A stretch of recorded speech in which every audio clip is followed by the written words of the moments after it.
Cá Entre Nós, com Nelson Marques. Todas as quintas-feiras, uma entrevista inédita para você.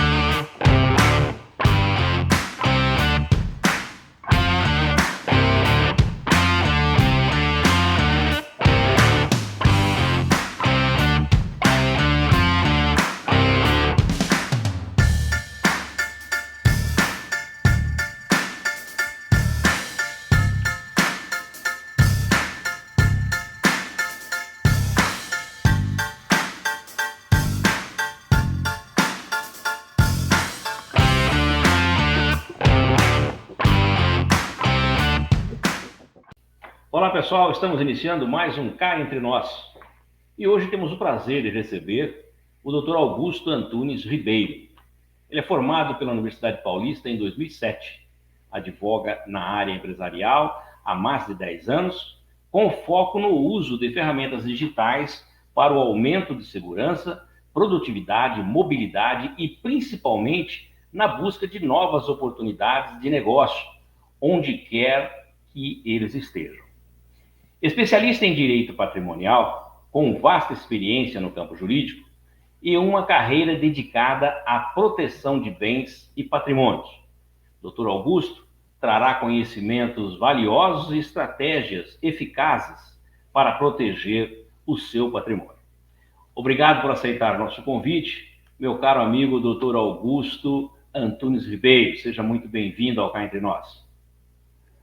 Meu caro Nelson, é sempre uma honra estar aqui no seu programa. Obrigado pelo convite, é a segunda vez que participo do seu programa e estou aqui à disposição, né, dos seus ouvintes, dos seus seguidores, para poder colaborar um pouco aí nessa seara da proteção patrimonial, né, que está virando moda, que vira e mexe se ouve muito falar, né, e o que for no meu alcance de conhecimento, vou estar partilhando com vocês com o maior prazer. Estou à disposição. É essa a nossa esperança. E tenho certeza que os seus conhecimentos vão ser muito bons, se são muito bons, para poder compartilhar aí e nos instruir um pouco melhor sobre a questão de proteção patrimonial. Doutor Augusto, iniciando o nosso bate-papo aqui, eu gostaria de perguntar para o senhor poderia explicar o que é proteção patrimonial e quais são suas principais ferramentas jurídicas e tecnológicas? Proteção patrimonial é um conjunto de medidas, né, que você adota, de preferência preventivamente, de forma a colocar o patrimônio amealhado ao longo de uma vida de trabalho, né, em lugar seguro. Né?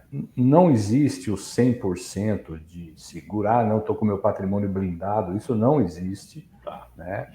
E não é assim um procedimento de um passo só. Né? Eu costumo sempre dizer que é manter o radar ligado 24 horas por dia para ver as ameaças, o contexto econômico, político, né, o meio ambiente que a sua atividade está envolto, de forma a ir tomando as medidas necessárias e úteis para a proteção daquele patrimônio. Né? Você tem hoje, né, um conjunto aí de ações, né, trabalhista, tributária, mesmo civil, né, e que pode atacar, né, violentamente o seu patrimônio e botar por terra uma vida inteira de trabalho. Né? Então, proteção patrimonial é um conjunto de medidas, não é burlar, né, a responsabilidade, mas sim colocar o patrimônio, né, constituído em uma condição que lhe permita, né, tomar um fôlego, porque quando começa as ações, as execuções, é a mesma coisa que você está numa trincheira, é bomba para todo lado, né? E se seu patrimônio está desprovido de qualquer proteção, vai ser atingido de cara. Né? Então, é um conjunto. As ferramentas jurídicas são aquelas que constam da nossa legislação pátria, né? Código Tributário Nacional, Código Civil, Código de Processo Civil, eventualmente o Código Penal e de Processo Penal, né? Que você tem várias instâncias de recurso, de apelação, né? Tanto que eu falo comigo mesmo às vezes que eu sou louco para ser entrevistado na rua, né? Ah, de decisão judicial se cumpre? Não, de decisão judicial se apela, se embarga ou se agrava, né? Depois, se perder em todas as instâncias, é que se cumpre, mas até lá tem muito chão, né? Então, são as medidas jurídicas adequadas. Obviamente, tudo dentro do conjunto legislativo brasileiro, né? As ferramentas tecnológicas, hoje você tem inúmeras, né? A principal delas, que eu acredito que seja um grande ponto de virada, é a mobilidade hoje do capital, né? Então, você tem condições de abrir conta em outras jurisdições, você tem condições de instituir empresas, não em paraísos fiscais, mas em outras jurisdições também, tudo legalizado, lançado no seu imposto, lançado na contabilidade, nada à margem, né? E que vão lhe permitir um grau de segurança muito bom, né? Razoável no contexto. Okay? Então, essa seria, assim, o parâmetro inicial, né? O que para que serve, o que vamos usar. Né? Sim. O conceito está armado. Né? Agora, o conceito seria basicamente esse. Né? Mas aí, doutor, e me diga o seguinte, quais são os primeiros passos para se iniciar um projeto de proteção patrimonial? Os primeiros passos são duas grandes perguntas que a pessoa tem que se fazer, né? O que eu quero proteger e de quem eu quero proteger. Tá. Né?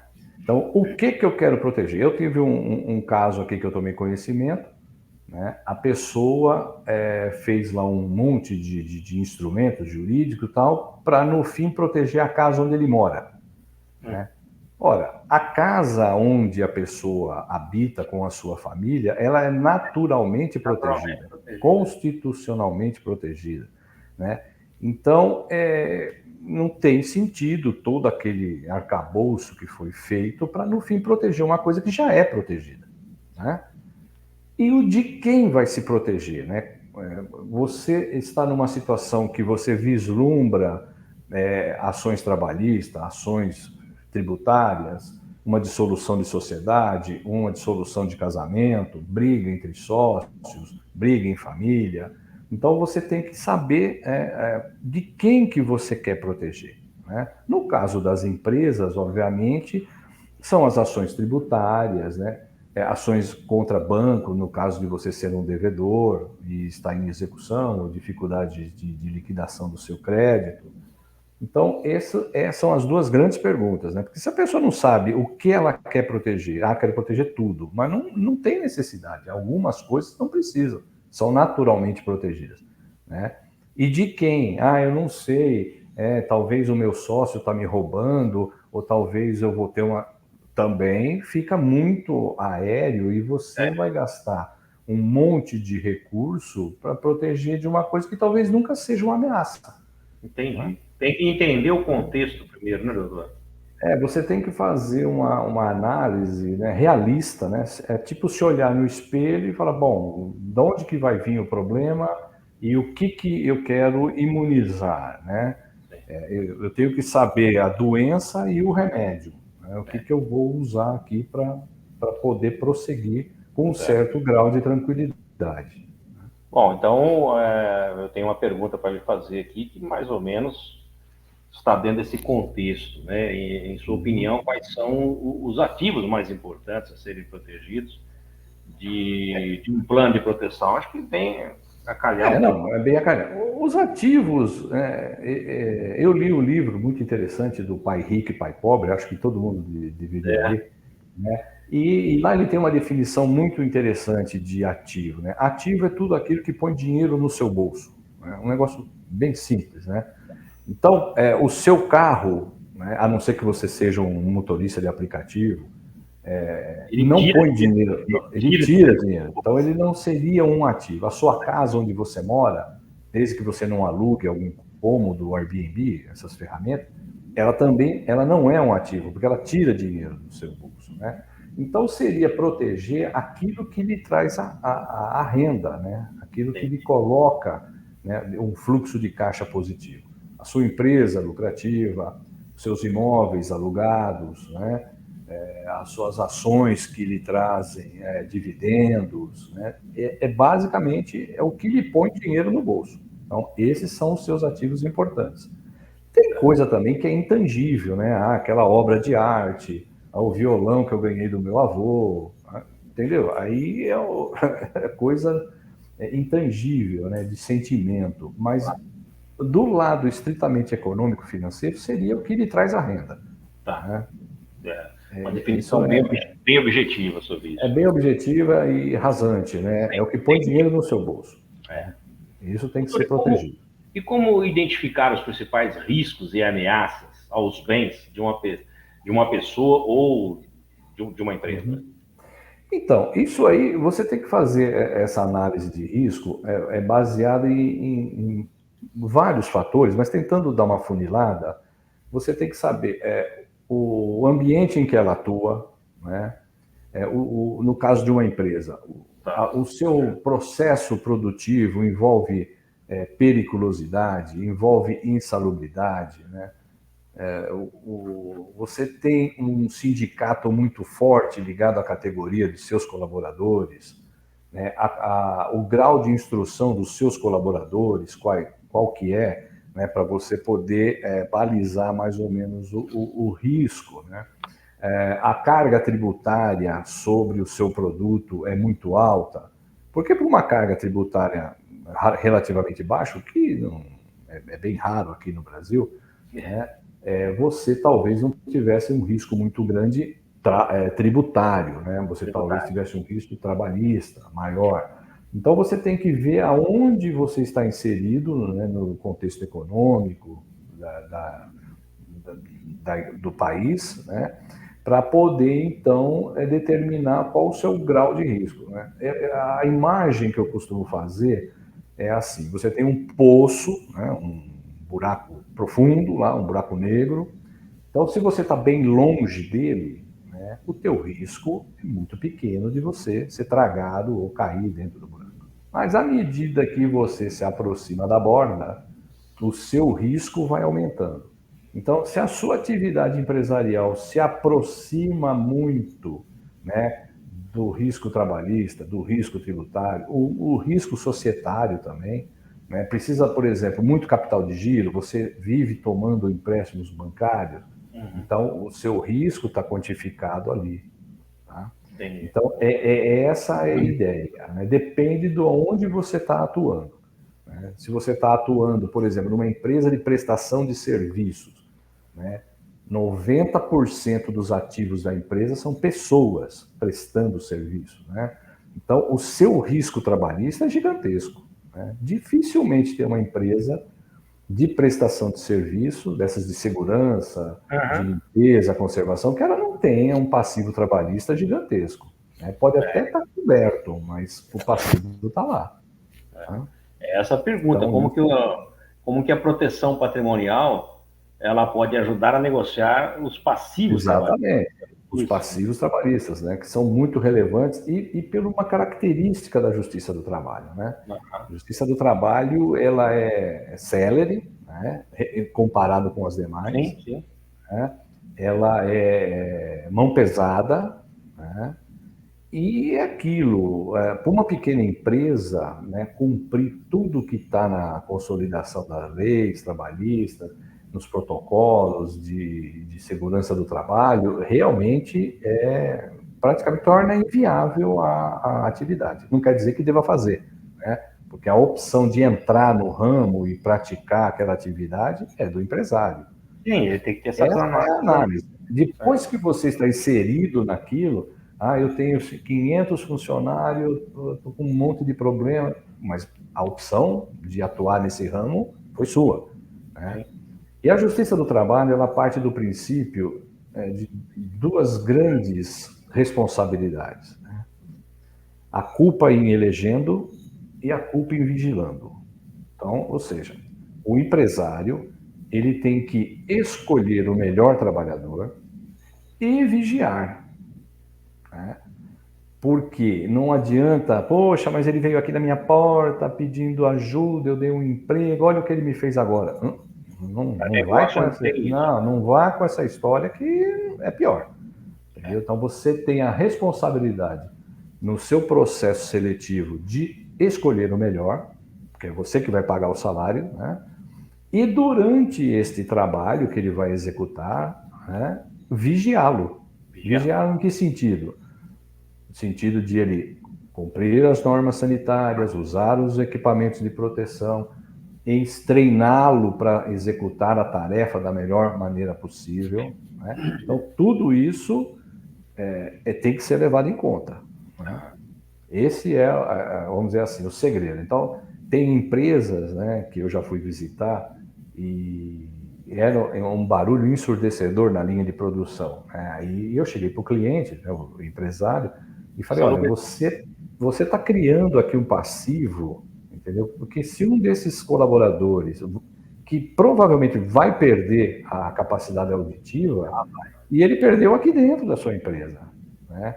E não adianta você falar para ele, mas eu dei o EPI, ele que não usou. Não, você tem que vigiar que ele use o EPI. Porque tem os exames de admissão, você tem o exame...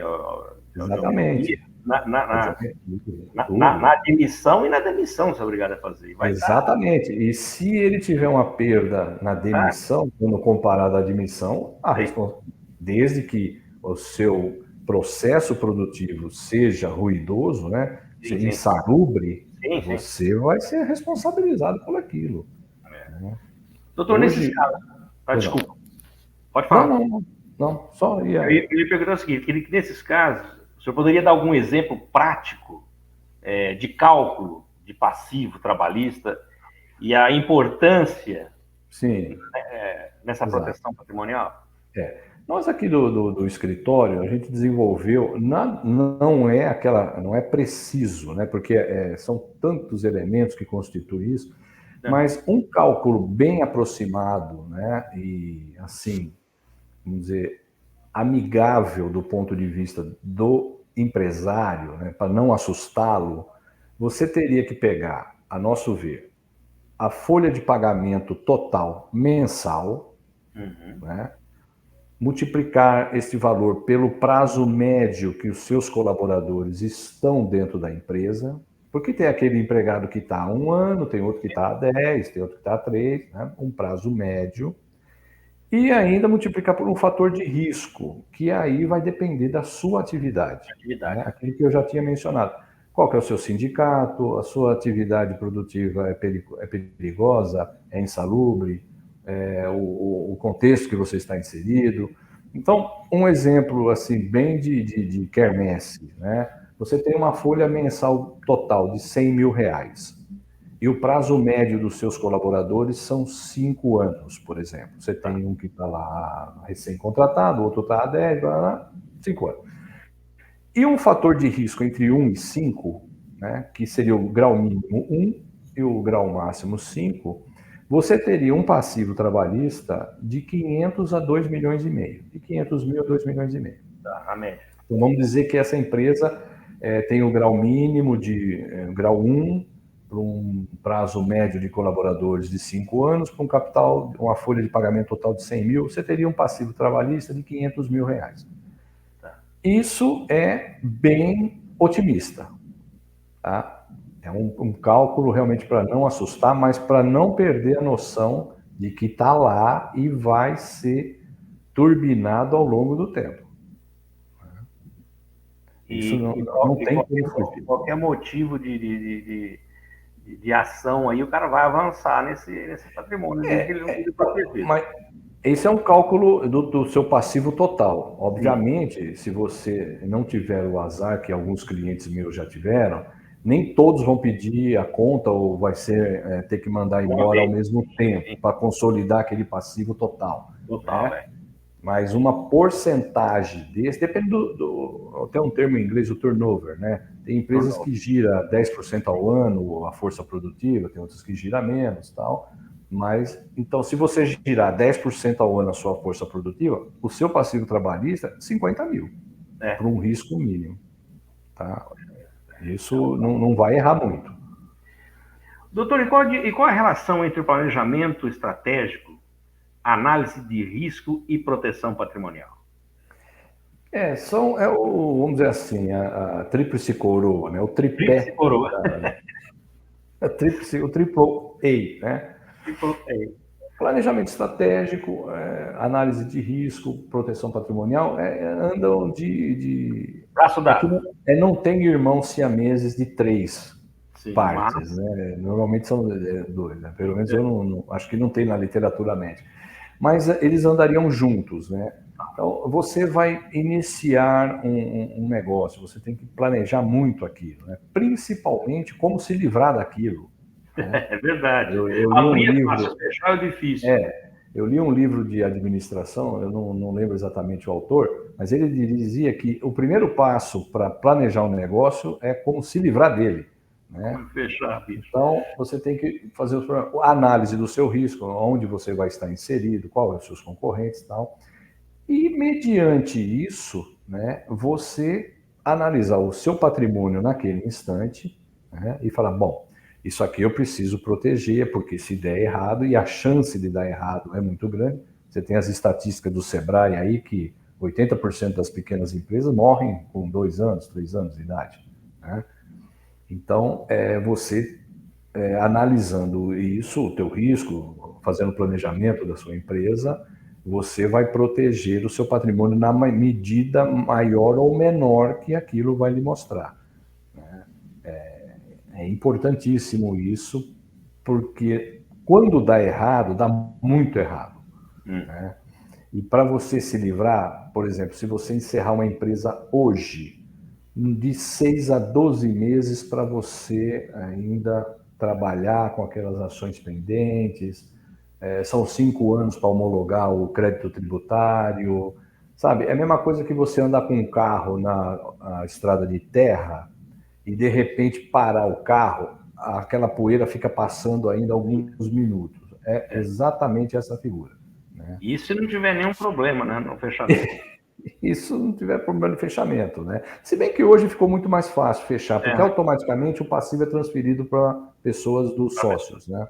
Tá? Antigamente não, era muito mais complicado. Hoje não, encerra, mas a responsabilidade continua com os sócios. Tá? Entendi. Doutor, vamos mudar um pouquinho para ver se eu estou falando a mesma coisa. O que é uma holding familiar e quais são as vantagens e desvantagens na proteção patrimonial? Montar essa holding para... Sim, uma holding familiar ou uma holding, né? A holding familiar é aquela constituída por elementos da mesma família, da mesma unidade familiar. E uma holding normal poderia ser eu, você, outros amigos, que a gente constitui. Proteger nada de ninguém no nosso caso, né? No nosso caso, talvez proteger o fígado, alguma coisa, bons conselhos, né? Bons conselhos, verdade. Então, é constituída uma empresa, né? Porque o que acontece, né? A pessoa tem lá 3 casinhas de aluguel, o outro tem 4, 5 flats lá alugado, mas em seu nome, na pessoa física. Né? Quando ele recebe esses aluguéis, dependendo do grau, do valor desses aluguéis, ele é taxado até 27,5%. Sim. Sem discussão. Então, se ele recebe... É o imposto de renda na fonte, né? Então, ele vai ser taxado em 27,5%. Quando você passa todo esse patrimônio para uma pessoa jurídica com um propósito específico de administrar, comprar, vender, alugar imóveis próprios, né? Essa taxação ela cai por volta de 11%. Né? Então, você tem um ganho muito grande. Significativo. A mesma coisa... eu tenho um bom exemplo aqui. Eu tenho um cliente que ele tem uma empresa de distribuição de materiais para construção. Né? Tá. E o imóvel, o galpão da empresa, está no nome da empresa. Então, O que acontecia? O aluguel, ele encerrou a empresa, mas o imóvel continuou no nome da empresa, né? E ele alugou aquele imóvel. Só que aquele aluguel, como a empresa era de materiais para construção, comércio, não sei o que lá, ele entra como receita líquida. Então, é 27,5% de tributo sobre esse aluguel. Quando ele mudou o objeto social, e ele gastou lá só as taxas da JuSesp e alguma coisinha assim, né? Para administração de imóveis próprios, aluguéis, venda e compra, a taxação dele caiu para 11%. Né? E o aluguel era considerável. Então, se ele recebia 100 mil reais de aluguel, ele deixava 27.500 de imposto de renda na fonte. Baixou para 11 mil. Né? Então, ele teve um ganho, e outra, absolutamente legal. Né? Sim, sim. Absolutamente legal. Então, a holding, ela busca, né? Eu não concordo muito, mas é a busca da redução tributária. Você não precisa montar uma holding para fazer redução tributária, basta mudar o objeto da empresa que tem o imóvel, ou passar o imóvel para o nome da empresa. Né? Mas você mudando o objeto, você não pode confrontar com a própria atividade da empresa? Não, então, mas aí você tem que ter uma empresa que o objeto seja compatível com a administração, compra, venda e aluguéis de imóveis, né? Para não confundir com o objeto principal da empresa. Tá? Então, é criado, mas não precisa dar o nome de holding para isso. Mas tudo bem, é o que o mercado gosta de chamar. Então, você abre uma empresa e coloca todos os imóveis, os seus bens lá dentro. Pode colocar outras coisas? Pode. Pode colocar participação em empresas, pode colocar ações, enfim, o que você achar, aquele negócio dos ativos, né? Você pode colocar dentro da empresa. E constituir, né? Então ali você já pode, no caso de uma holding familiar, você já pode determinar a cota de cada um, né? Então, para os meus filhos fica isso, para o meu avô, para o meu tio, dependendo de quantas pessoas estão ali, né?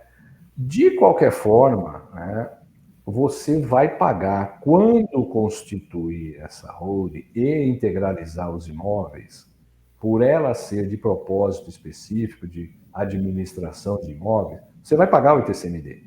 Né? Alguns julgados hoje diz que não teria que pagar o imposto de transmissão, né? Mas são muito poucos. A prefeitura não abre mão, né? Porque a rigor, né, o imóvel não teria mudado de titularidade, né? Estaria na sua pessoa física e vai para uma empresa que você também está lá. É o cara. E aí não teria, quando não tem transmissão de titularidade, não teria a incidência do tributo. Mas no caso da empresa constituída para este fim, o imposto incide, né? Então você constituiu lá, jogou tudo lá dentro, automaticamente sua carga tributária vai despencar. Você recebia na pessoa física, agora recebe na jurídica. Além do que, você pode lançar, se a natureza da tua holding permitir, a depreciação desses imóveis, como receita de depreciação, o que abate mais ainda o teu imposto. A carga tributária vai diminuindo. A carga tributária vai diminuindo mais ainda. Mas aí depende da natureza jurídica, eu não saberia te dizer com certeza. Limitada, SA, eu não saberia te dizer. É aquilo que o senhor comentou. Tem que analisar cada caso específico. Cada caso está dependendo. Se vale a pena ou não, né? No caso aí de proteger uma coisa que já é naturalmente protegida por conta da lei. Exatamente. E também verificar qual delas escolher para... Se não me falha a memória, a depreciação de imóveis, não de terrenos, mas de imóveis, mesmo, casa, apartamento, galpão, etc., são em 20 anos. Então você teria uma redução ainda de 5% ao ano a título de receita de depreciação. Né? Então vai reduzir mais ainda a sua carga tributária. Mas aí, volto a dizer, depende da natureza que você vai enquadrar, que permite essa depreciação. Né? Porque se for lucro presumido, esquece, não tem. É direto. Real. Tem que ser real. Tá? E o lucro real também, não vai mudar muito a sua vida. Tem que realmente sentar, fazer conta, ter um contador que saiba fazer lucro real, que saiba administrar, enfim, e lhe dará um bom resultado. Então, é isso. A holding, né, familiar ou não, ela resolve alguns problemas, né? Porque é aquilo, quando falece um dos titulares, você transmite as cotas dele, né, da empresa. E não precisa transmitir todo aquele rol de bens que ele teria se não tivesse constituído. Então, ele tem lá tantos por cento daquela empresa, é isso que vai ser transmitido aos seus herdeiros, ou se ele tiver um testamento, dentro do testamento, né? Não é aquilo, deixa a casinha tal para fulano, deixa o posto de gasolina para o ciclano, deixa a padaria para... Não, São as cotas e acabou. a cota da empresa. Isso aí meio que evita o inventário, ou facilita. Então, o inventário, como ele tem esse patrimônio, vai ter que ser aberto, mas facilita muito. Facilita muito, né? Porque você vai ter que... Para não ter discussão, né? Exato, você vai ter que declarar a cota. Cota. Tem essa cota aqui, acabou. Entendeu? Ele tinha uma poupancinha lá, ele recebia aposentadoria e tal, não sei o que, essas coisinhas. Ele tinha um carro só dele tal, e as cotas, né? Que ele vai lançar no imposto de renda assim que a empresa for constituída. Uhum. Ele tem que lançar no imposto de renda dele. Doutor, como que a proteção patrimonial estática pode ser influência? Essa proteção estática é a que, de algum tempo, ela já vem sendo feita, né? Então, o que você tem? A pessoa constitui uma holding, coloca tudo lá dentro e esquece da vida. Parou. Então, sempre lembrar que um alvo parado é muito fácil de acertar. Que existe muito cruzamento, né, de dados hoje você tem todas as ferramentas, né, que possibilitam a busca, né, sem sair da sua mesa de trabalho, ou mesmo da mesa do juiz, que ele tem até um acesso maior, você consegue saber tudo o que ele tem de imóveis, você consegue saber tudo o que ele tem de veículos, banco, saldo, poupança, aplicação, enfim, você tem o panorama patrimonial dele completo. E para conseguir uma constrição sobre esse patrimônio é muito simples. Tanto que a holding, não, está blindado. Não está blindado, porque se um dos cotistas sofrer um processo e vai rastrear e vai chegar naquela empresa, porque hoje você bota o CNPJ no Serasa, numa consulta simples, traz tudo o que o cara tem, inclusive participações em empresa. Ele tendo participação na empresa, eu peço para o juiz que pegue a cota dele na empresa. Claro, claro. E aí, no caso ainda da Justiça do Trabalho, ela não quer saber, você pode ter 50 sócios, ela vai naquele que tem dinheiro. Ela pegou um, é solidariedade. Ela pegou um, responde solidariamente. Responde solidariamente. O que vai acontecer? Se o cara reclamar, ela vai falar o seguinte: subroga e cobra do teu sócio. Se vira com o teu sócio aí. Se vira aí. Porque é solidário. Né? O juiz civil, ele é mais comedido, né? Tem a limitação da responsabilidade no contrato, né? Você só é responsável pelas suas cotas, etc. e tal. Né? Ele é mais comedido, né? Até certo ponto. Mas o trabalhista não quer saber. Tem 50 sócios, tem um que tem 1 milhão, os outros têm 5 mil, ele pega no primeiro que ele achar. Olha só. E acabou a conversa. Pode entrar com embargos, pode entrar, pode. Mas depois que pega, meu querido Nelson, um abraço, né? Não tem acordo, né? E também há um problema, não adianta você constituir uma holding ou algum elemento de proteção no meio de uma execução. Sim, tem que ser ou de um processo já instaurado. Tem que ser antes, tem que ser preventivo. Tem ferramentas que ajudam? Tem ferramentas que minoram o prejuízo. Mas você tem que tomar muito cuidado, porque pode ser decretada uma fraude a credor, uma fraude à execução, e numa canetada o juiz desconstitui tudo. Nesse caso de holding, eu usaria uma frase que eu tenho um amigo que sempre usa, que eu acho interessante, só que nesse caso ela acho que cabe. Não se internar antes do acidente, nesse caso teria que ser. Não, eu tenho uma versão um pouco mais cruel, não enfaixa a cabeça antes do acidente. Mas nesse caso eu acho que é importante, né? É importante. É importante você se internar, ou pelo menos ficar perto do hospital para ver como é que funciona. É verdade. Porque uma vez iniciada a marcha da execução, ou mesmo de um processo, né, fica muito mais difícil, porque o juiz olha para você e fala, bom, agora esse cara começou a se mexer. Né? Agora que eu estou cobrando ele começou a se mexer, abriu isso, constituiu aquilo, é um indício de fraude. Né? Agora De que eu pego o confusão. bicho. Agora que eu vou pegar. Né? Obviamente, tem muitas coisas que são feitas e o juiz entende que eram necessárias e legais, mas é muito raro isso. Me diga, Muito isso aí raro. seria, então, a proteção patrimonial Estática. dinâmica? Não, Não, a essa estática é seria aquela que a você deixa estática. ali e larga. Essa aqui. Deixou, fiz a holding, parou, agora estou sossegado, não vai acontecer nada comigo, E com o a meu proteção patrimônio. dinâmica, como que ela melhora a eficácia Então, protetiva dos bens? visualizando esse novo arcabouço que o Estado, principalmente o Estado, se vestiu, né? Renajude, Sisbajude, Bacenjude, Simba e outras ferramentas digitais, né? Que ele vasculha a vida da pessoa, não pode mais, vamos dizer assim, o alvo está parado. Né? Então você tem que dar, obviamente não tem como transformar um imóvel num móvel fisicamente, Claro. mas você tem instrumentos jurídicos e tecnológicos que você simula uma mobilidade naquele bem. Né?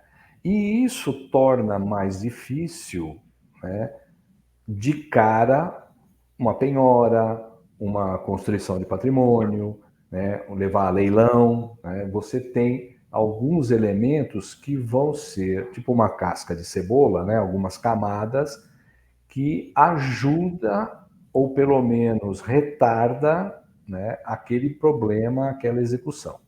Né, porque o alvo andando é mais difícil de acertar.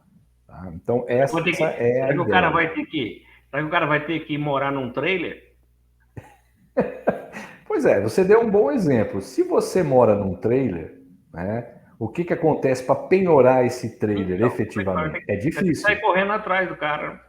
É difícil. Mas agora, se você mora na Barão de Atibaia, é fácil pegar você. Assim, nego, Né? é aqui mesmo. Vai lá, bate na tua porta, o senhor é o seu fulano, está aqui o oficial de justiça, está penhorado, acabou. Mas se você mora num trailer, tá? É por isso que as embarcações é uma escritura pública. Como é que você penhora um barco se você não sabe que porto que ele está?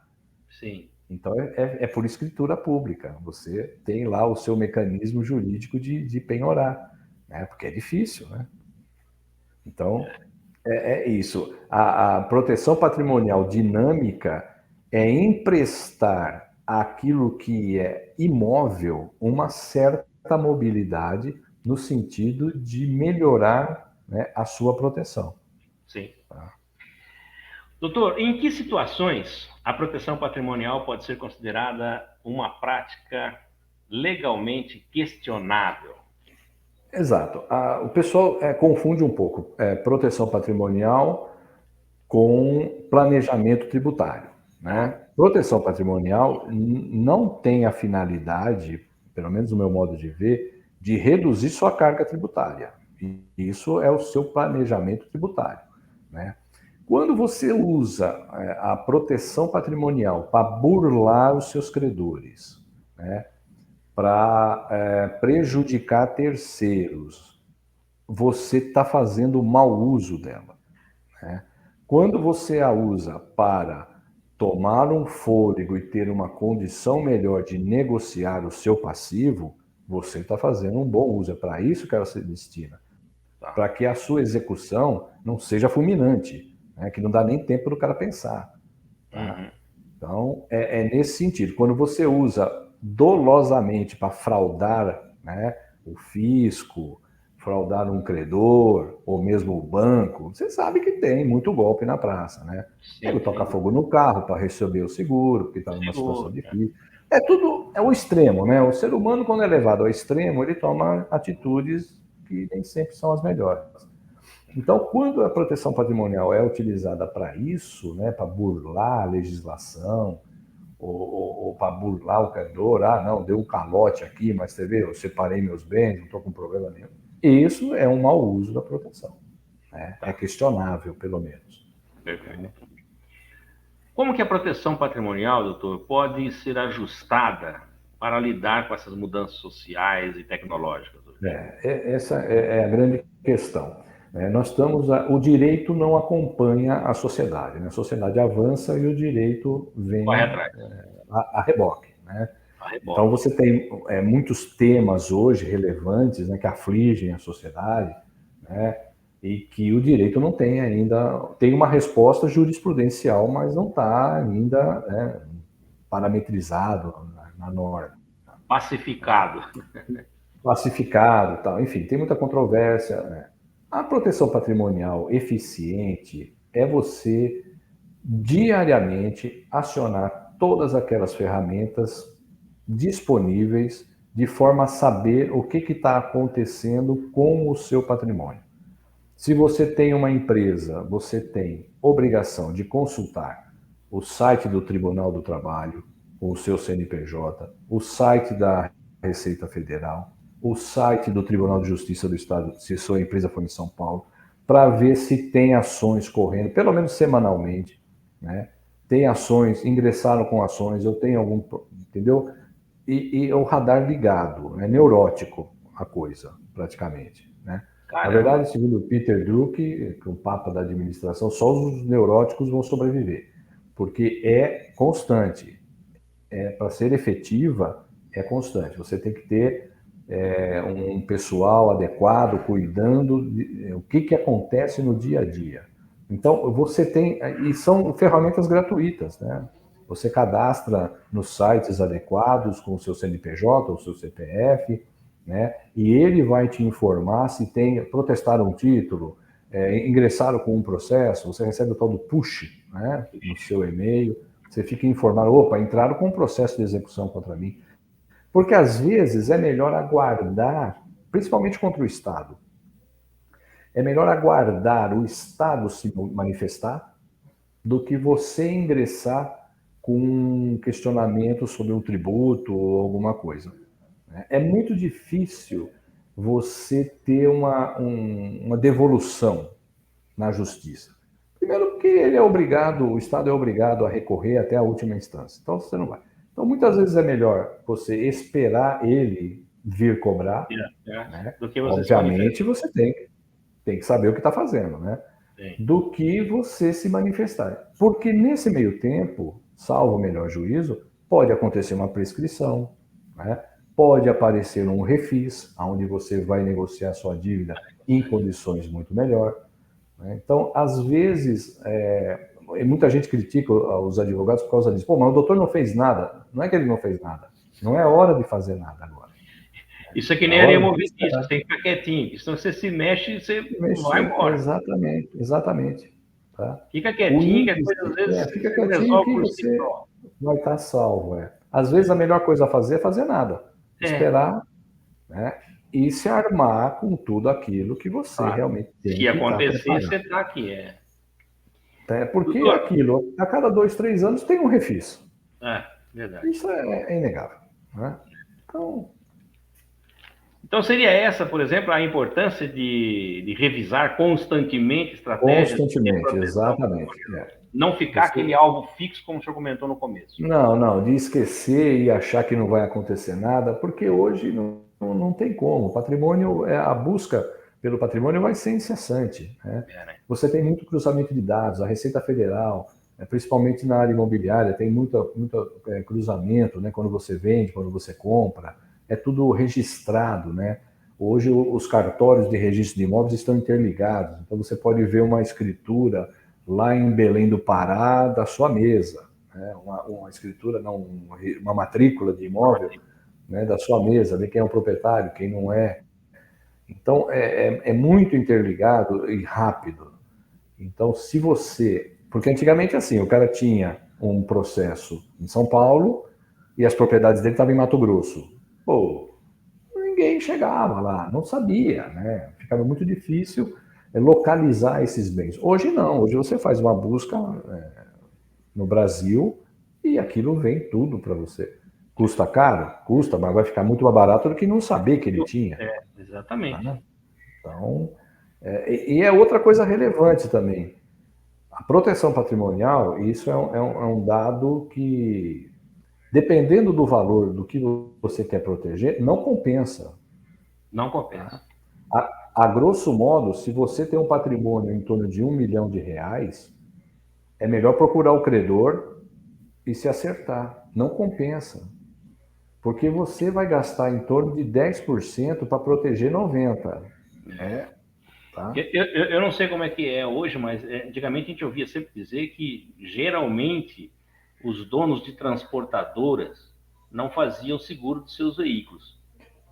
Não compensava, né? Não compensava, porque você vai pagar de seguro. O cara tem 20 automóveis, o que ele vai pagar de Exato. seguro? Se roubarem um, ele vai lá e compra outro e fica mais barato do que... E boa. E teve um caso, por falar nisso, teve um caso famoso, acho que da General Motors nos Estados Unidos. Ela preferiu pagar indenizações para aqueles que entraram na justiça do que fazer um recall. Porque o recall Porque ficaria muita gente também não absurdamente caro.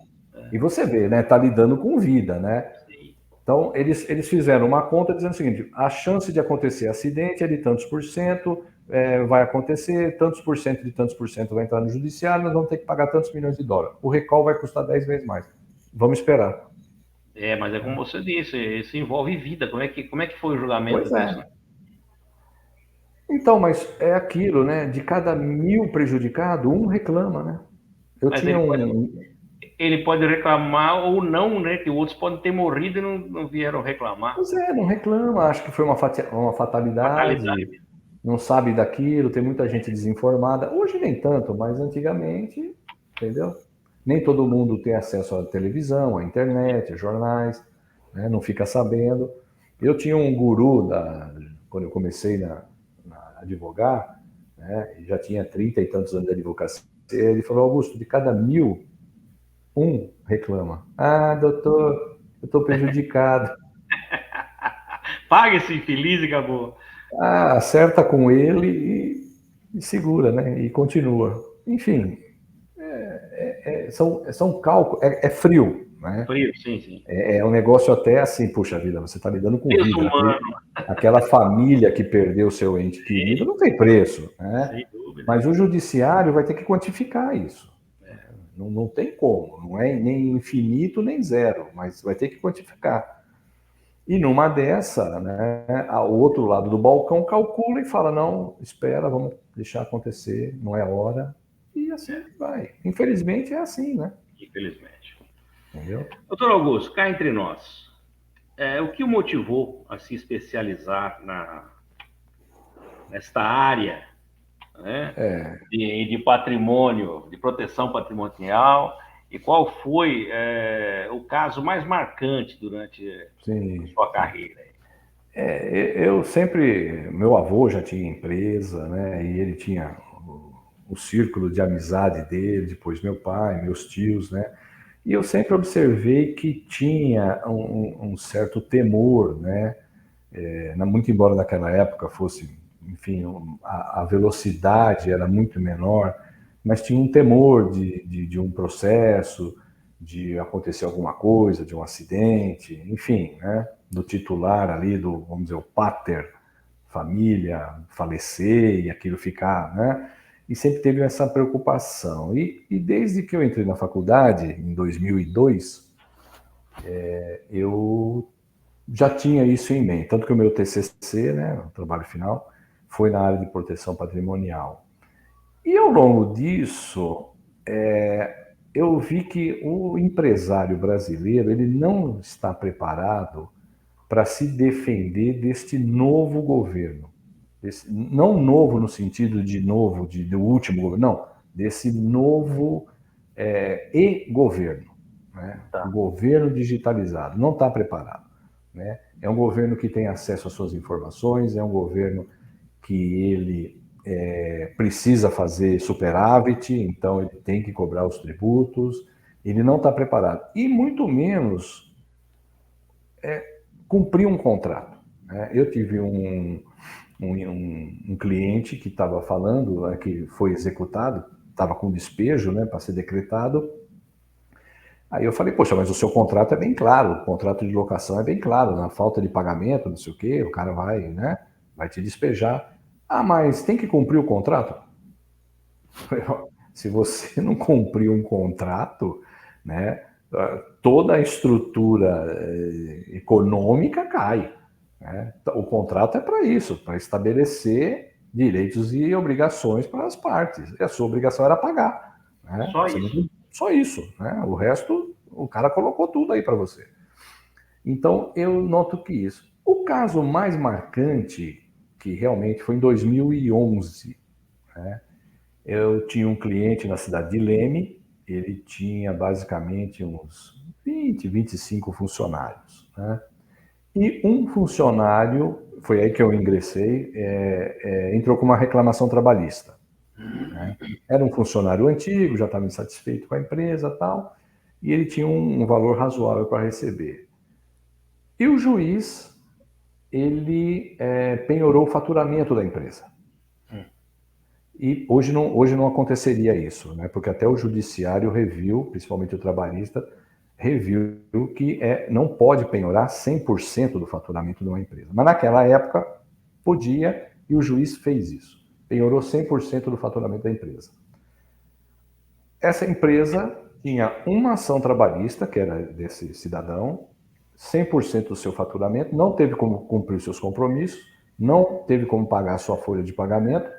Conclusão, ela depois teve mais 19 ações trabalhistas. E fechou por conta disso. Então, isso foi muito significativo, né?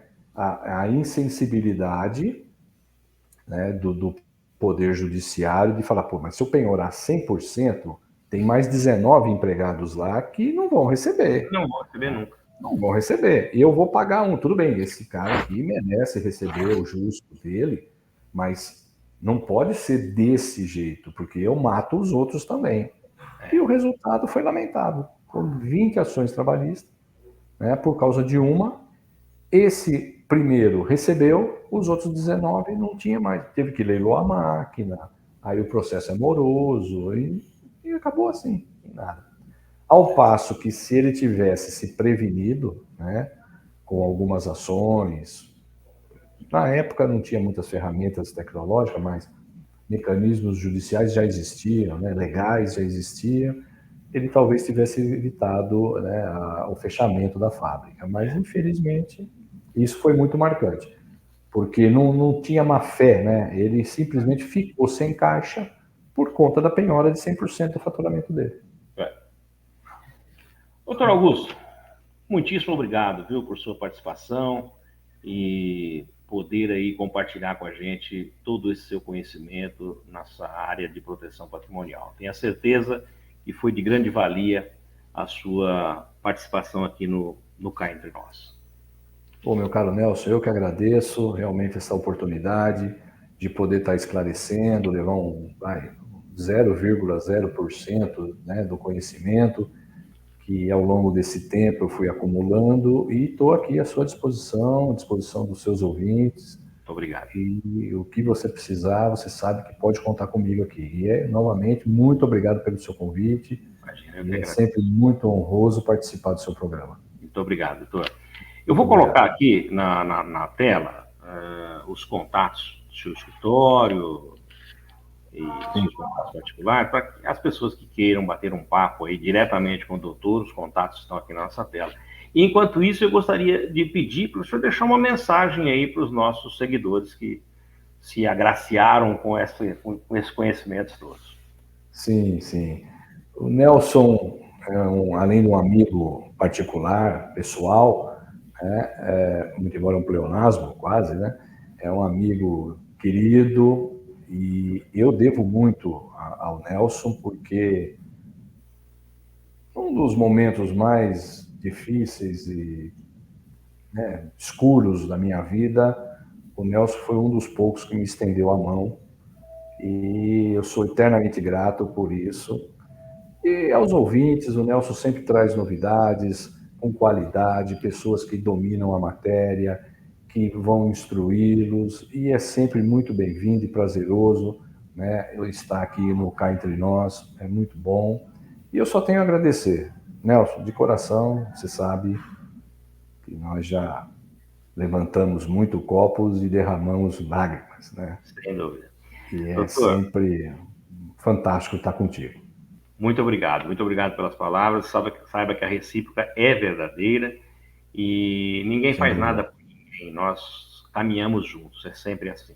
Lembrando que se você ainda não se inscreveu no nosso canal, por favor, inscreva-se, ative o sininho para receber as nossas notificações. Aproveita que você está navegando no canal, deixa aquele like para a nossa entrevista. E se você gostou, divulgue a entrevista nas suas redes sociais e também nos seus grupos de WhatsApp. Doutor Augusto, mais uma vez, muito obrigado pelo carinho de ter participado aqui com a gente. E a todos que ficaram conosco até agora, também nosso muito obrigado e até semana que vem com uma nova entrevista. Solta a vinheta.